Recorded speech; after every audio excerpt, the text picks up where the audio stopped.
समाचार अब तक, सत्य का साहस। गेल्या मागील काही दिवसांपासून नवनीत राणांचा भाजपात प्रवेश होणार की नाही यावर दीर्घकाळ भाजपमध्ये चर्चा सुरू होती। महायुतीत शिवसेना, भाजप आणि प्रहार संघटनेचा प्रचंड विरोध असताना विदर्भातील अमरावती लोकसभा मतदारसंघात खासदार नवनीत राणा यांना भाजपने उमेदवारी दिली आहे। लोकसभा निवडणुकींच्या ऐनवेळी अमरावतीचे अपक्ष खासदार नवनीत राणा यांनी बुधवारी रात्री उशिरा भाजपमध्ये प्रवेश केलाय। भाजप प्रदेशाध्यक्ष चंद्रशेखर बावनकुळे यांच्या कोराडी निवासस्थानी त्यांचा भाजपात प्रवेश झालाय। चंद्रशेखर बावनकुळे यांनी हनुमानाची मूर्ती आणि पक्षाचा दुपट्टा घालून त्यांचे पक्षात स्वागत केले। नवनीत राणा अमरावती लोकसभा मतदारसंघातून पक्षाच्या वतीनं निवडणूक लढवणार आहेत। यावेळी त्यांच्यासोबत त्यांचे पती आमदार रवी राणा यांच्यासह कार्यकर्ते मोठ्या संख्येने उपस्थित होते। नवनीत राणा म्हणाले की मी गेली अनेक वर्षे पंतप्रधान नरेंद्र मोदी यांच्या विचारांवर काम करत आहे। पंतप्रधान मोदी, गृहमंत्री अमित शहा, राष्ट्रीय अध्यक्ष JP नड्डा यांच्यासह राज्याचे उपमुख्यमंत्री देवेंद्र फडणवीस आणि बावनकुळे यांचेही त्यांना उमेदवारी दिल्याबद्दल त्यांनी आभार मानले आहेत। देशाचे प्रधानमंत्री आदरणीय नरेंद्रजी मोदी, आमचे देशाचे गृहमंत्री आदरणीय अमित शहाजी, आमचे राष्ट्रीय अध्यक्ष नड्डा साहेब, आमचे राज्याचे उपमुख्यमंत्री देवेंद्र फडणवीस जी, प्रदेशाचे अध्यक्ष आमचे बावनकुळे साहेब, आमचे राज्यसभा मेंबर बोंडे साहेब, रवीजी, पोटे दादा आणि तडस दादा, आमचे सुनील भाऊ खासदार, कुलकर्णी दादा, कोठेकर दादा, दिनेश भाऊ आणि राजेश भाऊ, सगळ्यांचे मनापासून मी खूप खूप आभारी आणि धन्यवाद आहे। आणि मी खूपदा हेच म्हटलं आहे की गेल्या 5 वर्षापासून काम करत असताना ज्या इंडिया घटक म्हणून मी गेल्या 5 वर्ष त्या केंद्रामध्ये रिप्रेझेंट करत असताना मोदीजींच्या विचारावर देशाला पुढे आपण कसे आणलं पाहिजे, ज्या पद्धतीने आमचे आदरणीय प्राईम मिनिस्टर काम करत आहेत आणि गृहमंत्रीजी जे काम करत होते, त्याच विचाराने मी गेल्या 5 वर्षापासून काम करत होते एनडीएचे घटक म्हणून। काही लोकांनी विचारलं की आता आपण एक इंडिपेंडेंट पासून एक पक्षामध्ये आले तर कसं। माझी विचारधारा कधीही वेगळी नव्हती। आम्ही घटक म्हणून काम केलं, पण तोच विचारधारांनी 5 वर्ष पूर्ण केले। आणि बावनकुळे साहेबांचा नेहमी आणि आमचे देवेंद्र दादाचं नेहमी आमच्या सोबत पाठिंबा राहिलेलाच आहे। ते आमच्या पाठीशी होतेच। 2014 पासून रवीजी एक विधानसभा सदस्य म्हणून, एक आमदार म्हणून त्यांच्या पाठीशी होते। ऑपोजिशन मध्ये बसलो तरी आम्ही त्यांच्या सोबतच होतो। ऑपोजिशन मध्ये राहून पूर्ण वेळ, ते 33 महिने आम्ही पूर्ण लढा दिला। मोदीजींच्या विचाराला महाराष्ट्रामध्ये कुठेही दबू दिला नाही आणि ते नेहमी आवाज उचलत गेलो। ऑपोजिशन मध्ये असतानाही सुद्धा सोबत होतो आणि जेव्हा सरकार आली तेव्हाही आम्ही सोबत आहे, कारण विचारधारा एक असल्याने आम्ही वेगळे होऊ शकत नाही। आणि आज बावनकुळे साहेबांच्या हातून आज भाजप पक्षामध्ये आज माझा प्रवेश झाला, त्याच्यासाठी दादा आपला मनापासून खूप खूप धन्यवाद। आणि आमचे एक साधी कार्यकर्ता म्हणून, कारण स्वाभिमान मध्ये काम करत असताना गेल्या 12-13 वर्ष काम केलं।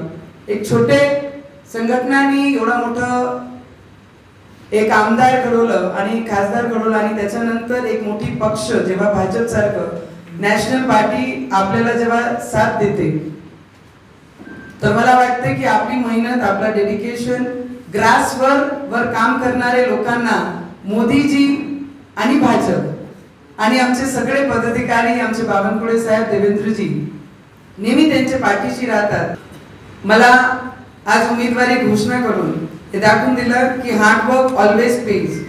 दादा त्याच्यासाठी आपलं आणि मी एक साधी कार्यकर्ता म्हणून पक्षाच्या आणि मोदीजींचं जे टार्गेट आहे अबकी बार 400 पार, ते 400 मध्ये अमरावती राहील एवढा निश्चित मी आपल्याला सांगू शकते।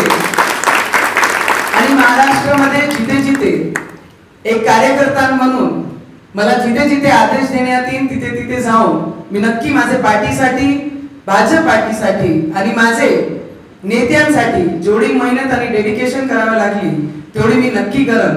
आणि आज भाजपमध्ये प्रवेश घेऊन भाजपाची एक कार्यकर्ता आणि डेडिकेटेड कार्यकर्ता म्हणून आजच्या पुढे जेही कर्तव्य मी करन ते एक कार्यकर्ता म्हणून या पार्टीची डेडिकेटेड म्हणून आणि सगळे माझे जेवढेही सिनियर पार्टीचे कार्यकर्ता आमदार आणि सगळ्यांना मनापासून खूप खूप धन्यवाद करते की आपलं प्रेम आणि आशीर्वाद आणि आपण सगळ्यांनी मिळून मोदीजींचं 400 पार हा स्वप्नाला साकार करण्यासाठी आपण सगळे माझे पाठीशी राहील एवढीच विनंती आपल्याला करते। भाजपचे प्रदेशाध्यक्ष चंद्रशेखर बावनकुळे यांच्या उपस्थितीत हा पक्षप्रवेशाचा सोहळा संपन्न झालाय। बावनकुळे यांनी नवनीत राणांचं अभिनंदन केलंय, तर त्यांच्या पक्षप्रवेशामुळे भाजप आणखीनच मजबूत झाले आहे अशी प्रतिक्रिया दिली आहे। त्या व्यतिरिक्त ते पुढे काय बोलले ऐकूयात। जगातला सर्वोत्तम भारत निर्माण करण्याकरता मोदीजींनी जो विकासाचा रथ हाती घेतला आहे, या विकासाच्या रथावर या रथाला साथ देण्याचं काम नवनीती करणार आहे। तसेही मागचे 5 वर्ष जे सरकारने सभागृहामध्ये कायदे आणले त्या संपूर्ण कायद्याला नवनीतीने सहकार्य केलं।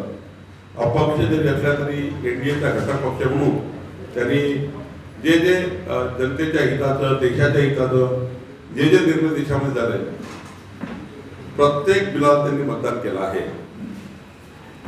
देश कल्याणाकरता राष्ट्र कल्याणाकरता ज्या ज्या बाबी संसदेमध्ये आल्या त्या बाबीला त्यांनी सपोर्ट केला आहे।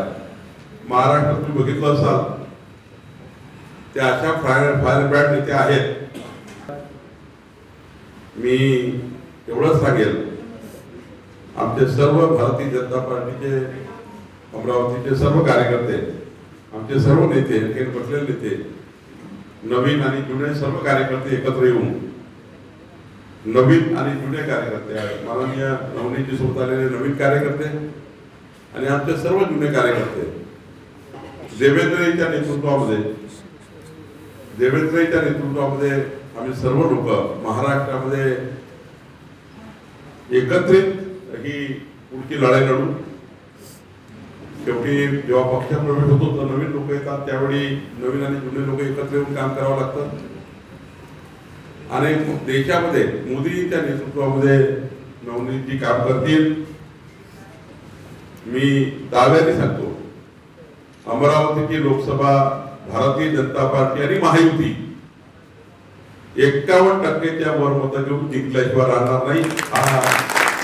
काळ्या दगडावरची पांढरी रेख आहे।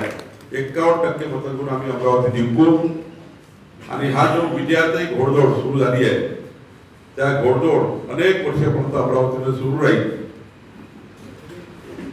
खरं तर महायुतीमध्ये आम्ही सर्व सोबत आहोत, आम्ही सर्वांना समर्थन मागणार आहोत महायुतीमध्ये आणि त्यामुळे सर्वांना समर्थन मागू आणि मला विश्वास आहे की आमचे सर्व 11-13 पक्ष घटक जे आहेत ते सर्व माननीय नवनीत राणांच्या उमेदवाराला समर्थन करतील।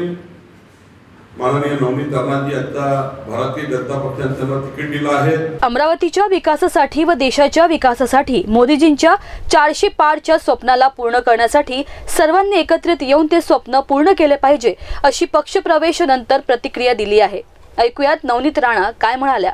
मी खूप नवीन आहे आणि मी जशी तिकीट घोषणा झाली मी सगळ्यांना हात जोडून विनंती केली की अमरावतीच्या विकासासाठी सगळे घटक पक्ष सगळे सिनियर, कारण मी सगळ्यात ज्युनियर आहे त्या क्षेत्रामध्ये काम करणारे, आणि सगळ्यांना मी नम्रपणे विनंती केली की अमरावतीच्या विकासासाठी देशाच्या विकासासाठी मोदीजींना मजबूती देण्यासाठी सगळे घटक पक्षांनी एक विचारांनी एक मंचावर येऊन या मैदानात उतरून 400 पारचा नारा आणि स्वप्न या देशाचा आणि मोदीजींचा आपण सगळे मिळून आपण सगळ्यांनी सोबत राहून कंप्लीट केलं पाहिजे। मी स्वतः विनंती केली, आता त्यांचा स्वतःचा पक्ष ते उत्तर तेच देतील, कारण मी आतापासून भाजपची कार्यकर्ता म्हणून कार्यरत आहे, तर ते उत्तर ते रवीजी देतील आपल्याला। मला वाटते की ज्या एनडीए मध्ये घटक पक्ष आहे ते एनडीएचे ते मोठे लीडर ते निर्णय घेतील। आता या उत्तरासाठी मी खूप लहान आहे अजून। मी विनंती करू शकते की मोदीजींसाठी सगळ्यांनी एकत्रित येऊ, 400 पार जे आमचं स्वप्न आहे मोदीजींचं ते आपण सगळ्यांनी साकार केलं पाहिजे. ते कालपर्यंत होता, आज सिच्युएशन चेंज झाली दादा, आणि हा पूर्ण कुटुंब या पक्षाचं आणि सगळे नेतेगण बसले आणि त्याच्यामध्ये माझा प्रवेश झालाय. तर कालची गोष्ट, कालची बातमी डिफरंट होती, पण आजची बातमी ते तुम्ही सगळे पाहू शकता. सगळे एका मंचावरच बसले, ते तुम्हाला खुशी झाली पाहिजे की असंही कधी होते म्हणून. सगळं सरळ होते, जेही होते, जे देव ठरवते ते सगळं सरळ होते. त्याला उलटा मी कधीच मानत नाही. जे झालं ते खूप सरळ पद्धतीने झालं आणि अमरावतीचा विकास आणि माझे विदर्भाचा विकास या केंद्राचे माध्यम होईल तेवढंच माझं सरळ मला प्रश्नाचं उत्तर माहिती आहे. यावेळी विदर्भ संघटक डॉक्टर उपेंद्र कोटेकर, अनिल बोंडे, सुनील मेंढे, प्रवीण पोटे, रवी राणा, शिवराय कुलकर्णी, जयंत डेहनकर यांच्यासह अमरावतीचे प्रमुख पदाधिकारी व राणा समर्थक उपस्थित होते.